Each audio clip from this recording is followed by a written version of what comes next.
wag po. Hindi po ako kumuha nun. Wag po. Ako si Crispin.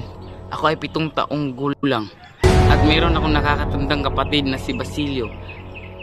At ang magulang ko naman, siya ay si Sisa.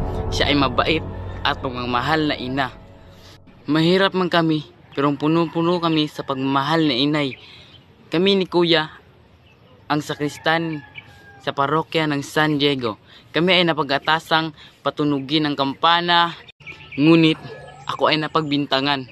Ako ay napagbintangan na nagnakaw ng 20 kinto o katumbas ng 3 piso. Kadalasan, ako ay binubugbog, pinapalo, at tinatampal-tampal ng sakristang mayor sa tuwing maniningil siya